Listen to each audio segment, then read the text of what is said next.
What's going on, Shady people? ShadyPenguinn here, bringing you another episode of Shady Pokes. This is episode number 10, and before we get started, if you can, please make sure you show some shady love to that like button right below this video. Remember, if this video reaches 1,100 likes, I will keep 2 Pokemon videos a day coming your way. That is what I say. Now, today I am reviewing my Assault Vest Scrafty, which has been requested by you guys. I'm basically doing all these review sets because I'm gone. I'm actually, right now while you're watching this, I'm probably snowmobiling on a frozen lake, going around 60 miles an hour. Probably not any faster than that because it's too dangerous to go faster than that, at least for me. But yeah, like I said, we're going over Assault Vest Scrafty. So right from the beginning, let's nickname this whatever we want. We're going to nickname it Too Much Hood for Hoodlum Scrafty. Shout out to Callum like he needs my shout out. But love you, Cal. But yeah, so we're going over Scrafty. I love this set a lot. I really do, really love this set. I'm going to use it some more actually coming up when I get back from vacation. Really pumped to come back. I haven't even left yet. I'm really pumped to come back and start recording again. I already know that while I'm up there, I'm missing it, and I really want to get back to recording. Even though it's taking a toll on me, I mean, I've recorded probably around 15 videos in the past 3 days. Which is a lot for me. That's a lot for probably anyone. But I really wanted to make sure you guys had videos while I was gone. Even if they're not all battle videos, you get some of these Shady Pokes for you guys to try out on your own while I'm gone. And when we get back, hopefully I get to battle some of you guys and see some of you use these sets. We've already gone over so far in the past couple days Mega Scizor, Configuragus, and Tyranitar. And I have older videos where I'm going over Mega Blastoise, Mandibuzz, Crawdon. So you definitely want to check those out if you haven't yet. But let's go over really quick. Let's start with a Scrafty. Like I said, nickname it Too Much Hood or whatever you want to nickname it. The item is Assault Vest, and like we went over with T-Tar, I'll go over it again. What Assault Vest does is it increases your special defense by 1.5, but you cannot use anything but attacking type moves. Someone asked me what I think is better, T-Tar or Scrafty for the Assault Vest. I can't argue that T-Tar is probably the better Assault Vest user, but I like using Scrafty more. I have more of I don't know. Like, I enjoy using Scrafty so much that I like him better as an Assault Vest user, but because of the Sandstorm and the special defense boost that Tyranitar gets, definitely the better user, but Scrafty gets access to knockoff, as we'll go over in a little while. So, I don't know. It's really a toss-up preference. They both have a 4x weakness. Scrafty's in Fairy and Tyranitar's in Fighting. So it's really up to you depending what your team needs, but if you're looking for an Assault Vest user, one of these two will definitely do. So like I said, I like to run the Assault Vest, and the ability I like to run Intimidate because I don't plan on knocking a lot of things out, so I'm not going to run Moxie, and I don't really like Shed Skin that much. It's not really that great of an ability in my opinion.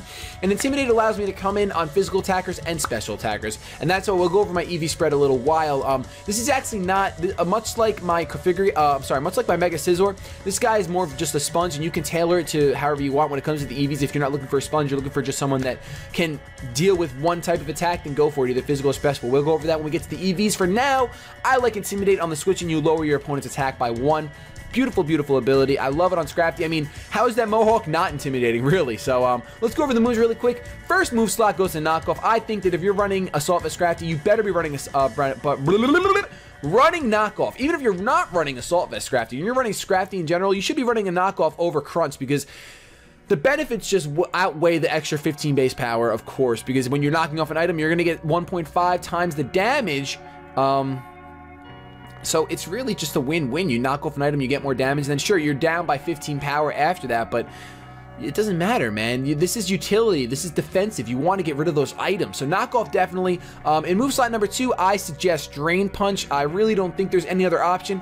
You want some sort of recovery, especially with an Assault Vest user. That's the one thing that T-Tar really doesn't have is recovery. So Drain Punch allows Scrafty to recover some damage at stab, and even though Scrafty doesn't have the strongest physical attack uninvested, you still get some recovery, and you can hit some things for super effective. Heck, if you're coming in on a T-Tar, you're going to be able to do 4 times effective Drain Punch and steal all of his HP. So that's fantastic. I think Drain Punch is a no-brainer there. Then I like to run Ice Punch for coverage. This is up to you, but I really do think that Ice Punch is your best bet because you can't run Bulk Up, you can't run Dragon Dance because of the Assault Vest. You should run Ice Punch. Get rid of those flying types, get rid of those dragon types, get rid of those grass types. Just really good coverage in Ice. And the last move slot is definitely up to preference. I like to run Poison Jab for those darn fairies. You can also run Iron Head for the fairies if you want to, but I feel like I would rather just run Poison Jab because I don't know, I like poison type moves. There are other options. You can go the T-Tar route, and you can run Dragon Tail to force your opponents out. There are other options. You can go for Dual Chop and hit twice in one shot if you really want to, but there's really no point. It's not stab. Head Smash is another option. I really would not suggest that at all.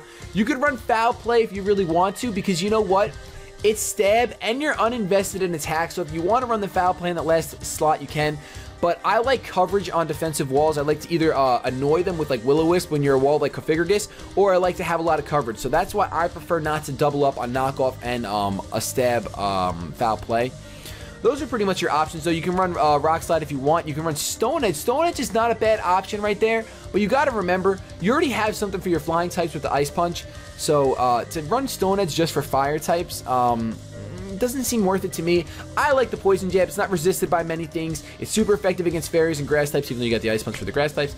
I think that it's a pretty cool move to have. Like I said, if you want to run Iron Head, there are a lot of things that resist Iron Head. Iron Head is resisted by grass, electric, and fire. I'm sorry, water, electric, and fire, I believe. So, and by other steel types. So, I think Poison Jab's pretty good coverage. Let's go over to the EV spread, though. Enough on the moves. You guys can figure that out, just so you know, because I haven't said in the past couple videos, and I know I'm going to get a lot of comments that I won't be able to answer because I'll be gone, but this is PokemonShowdown.com. This is where I do these things. If you check out the description box, it'll tell you that. Here we go, going over the EV spread. I am running 252 in HP because it is a defensive Pokemon. And then I'm actually running 252 in regular defense with a positive special defense nature and a negative special attack nature. I run a careful nature. The reason why I do this is because, like I said, I like to sponge everything up with Scrafty because he does have that access to recovery. Much like how Configure-Gis carried leftovers and had Pain Split. That's why I like to use him as a sponge in general. Scrafty has the same thing, where it's got 167 defense when it's invested, plus you're going to get that Intimidate off when you switch in. So they're going to be at -1. You're going to take physical hits pretty well. And then with the Assault Vest, your special defense goes from 149 to over 200. So not bad at all to have a sponge like that. If you really want to and you're looking for strictly a special wall, you can dump all of your 252 in your special defense, which will bring you up to 180 after the Assault Vest, which will be around 275. So nothing to laugh at if that's what you want to do, but me personally, or you could do mix. You can dump 100 into your special defense so you'll go over 200, and then you can put the rest into your physical defense if that's what you really want. Me personally, like I said, my personal preference is to max out my physical defense and make this thing just a brick wall, an intimidating brick wall. But I like to have a positive special defense nature because that extra 10% does really help, in my opinion, to get you over the Assault Vest where you need. It's an extra 13 points. It might not seem like a lot, but it brings you over 200 with the Assault Vest, whereas if you didn't have it, I think it would just barely make you hit 200. I don't even think it would. 63. Yeah, you'd be at 199 probably. With the Assault Vest. So I like to have the positive special defense nature. With the Intimidate and fully invested in defense, it allows you to take physical hits as well. So that's pretty much this review for Too Much Hood. Just a couple quick notes before I go that you guys want to keep in mind when you're using this Pokemon. Do not underestimate Intimidate. Intimidate is such a good ability and it can really shut down your opponent. You don't want to just burn Scrafty. If your Scrafty is really low on health, if you can afford not to fodder it off right there, manage to save it and then bring it in on something where you can Intimidate and then fodder it off. That way you're killing two birds with one stone. You're going to fodder off, you're going to get Switch Initiative by foddering off your Scrafty, and you're going to lower one of your opponent's physical attackers. That way it'll force your opponent to switch out and possibly give you the opportunity to set up with a Mega Scizor if you're running the Swords Dance variant. So you know, those are things to think about. Only other thing I want to remind you guys is that knockoff. Don't underestimate knockoff in any circumstance. If you can wall your opponent, if you come in on a Psychic type move and you're able to immune and they're going to switch out, go for knock off. Get rid of an item from your opponent. Don't underestimate the value of de-itemizing your opponent. Made up a word right there. Do not underestimate that. But that's going to be it for this review. If you guys enjoyed, please show some shady love to that like button. Your support means the world to me. I cannot express that enough. I'm only where I am because of you guys, and I thank you guys so much for that. Have yourselves a good day. Stay tuned for the next episode, by the way. We're going over 2 variants of Torkoal, both my variants. But above all else, keep it shade.